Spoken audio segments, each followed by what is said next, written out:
부산 안성교회 오늘의 밥 시간입니다. 12월 25일 성탄절 크리스마스. 오늘의 본문은 시편 113편 1절로 9절 말씀입니다. 할렐루야. 여호와의 종들아 찬양하라. 여호와의 이름을 찬양하라. 이제부터 영원까지 여호와의 이름을 찬송할지로다. 해 돋는 데서부터 해 지는 데까지 여호와의 이름이 찬양을 받으시리로다. 여호와는 모든 나라보다 높으시며 그의 영광은 하늘보다 높으시도다. 여호와 우리 하나님과 같은 이가 누구리요? 높은 곳에 앉으셨으나 스스로 낮추사 천지를 살피시고 가난한 자를 먼지 더미에서 일으키시며 궁핍한 자를 거름 더미에서 들어세워 지도자들 곧 그의 백성의 지도자들과 함께 세우시며 또 임신하지 못하던 여자를 집에 살게 하사 자녀들을 즐겁게 하는 어머니가 되게 하시는도다. 할렐루야. 메리 크리스마스. 우리 주님이 오신 날을 감사하고 우리 주님을 찬양합니다. 시편 113편 하나님의 위대하심과 높으심을 찬양하는 내용입니다. 오늘 본문에서는 하나님을 찬양하는 때와 장소를 말씀하고 있습니다. 2절에 보시면 이제부터 영원까지, 먼저는 시간을 말씀하시는데 이제부터 영원까지, 이제부터라고 했습니다. 여태 우리가 어떻게 했는지를 묻지 않으십니다. 지난 시간 동안 찬양을 안 하고 방탕하게 내 멋대로 살았으니 너는 앞으로 찬양할 수가 없어가 아니라 이제부터, 지금부터 하나님을 찬양하라는 것입니다. 이것이 얼마나 은혜인지 모르겠습니다. 만약에 지난 30년 예수를 믿지도 않고 세상에서 살았으니 너는 예수를 믿어도 30년 뒤에나 찬송할 수 있고 예배의 자리에 참여할 수 있어. 30년 지은 죄를 30년 동안 회개하고 찬양하라. 얼마나 여러분 힘들겠습니까? 세상의 종교는 그렇습니다. 수련을 하고 수양을 하고 지난날의 죄를 다 씻어내는 시간을 갖고 어느 정도가 되면 됐다, 뭐 그런 식입니다.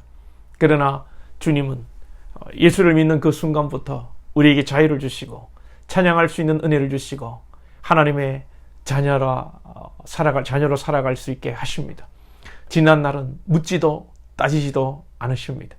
예수님과 함께 십자가에 달렸던 그 한편의 강도는 평생을 강도지 됐지만 주님은 그 순간 용서하시고 천국으로 인도하셨습니다.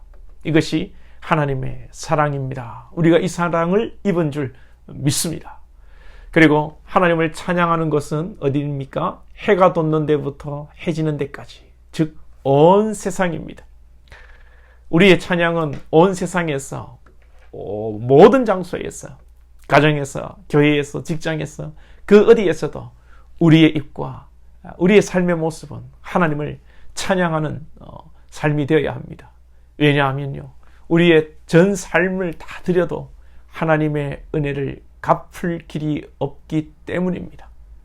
지난 월요일에도 우리가 주님을 찬양할 이유를 말씀드렸습니다만 주님은 오늘 4절에 보시면 모든 나라보다 높으시고 그의 영광이 하늘보다 높으신데 5절 하반절에 높은 곳에 앉으셨으나 6절에 스스로 낮추사 천지를 살피시고, 주님은 하나님이십니다. 예수님은 아버지 하나님과 동격이십니다. 순종의 모습을 보여주시기 위해서 아버지에게 순종하셔서 우리에게 오신 것이지, 신학적으로 따지면 예수님은 스스로 낮추신 것입니다. 성부보다 열등해서 힘이 없으셔서 하나님 아버지에게 순종하신 것이 아니고 스스로 낮추신 것입니다.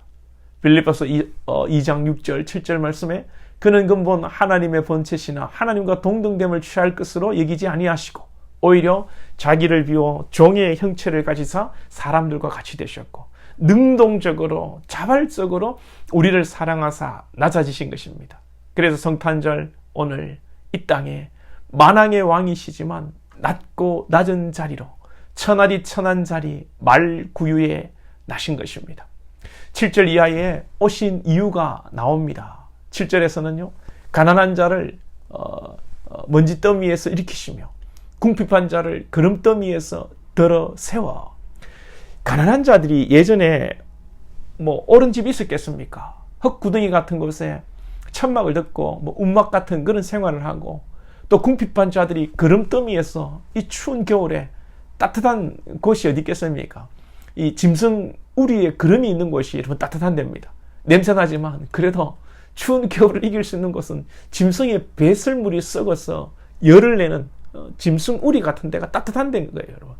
그런 낮고 천하고 없는 자들을 위해서 주님이, 하나님이신 주님이 오신 것입니다.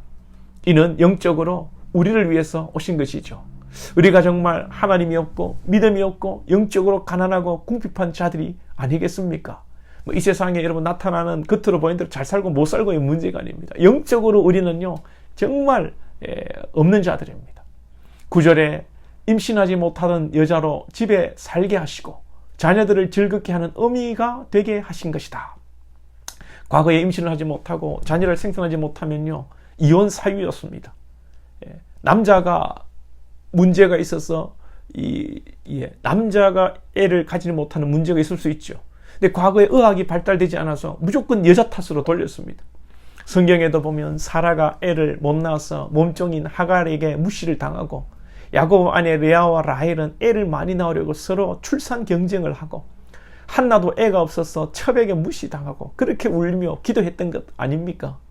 우리가 역사를 살아가니까 고대에 이렇게 했던 역사를 그냥 역사로 받아들이고 영적으로 해석할 때는 생명을 잉태하지 못함으로 무시당하는 것, 즉 우리 안에 예수가 없고 말씀이 없어서 우리가 사탄의 밥이 되고 죽음의 길로 끌려가는 우리를, 그런 불쌍한 우리를 주님이 오셔서 생명을 주시고 하나님의 자녀 구실을 할 수 있게 만드셨다는 것입니다. 오늘 크리스마스 주님이 오심으로 우리가 살았고 우리가 인간답게 사는 것입니다. 영적으로는 하나님의 자녀가 되었습니다. 우리 모두 오늘도 주님을 찬양하는 거룩한 성탄절 보내시기를 축복합니다.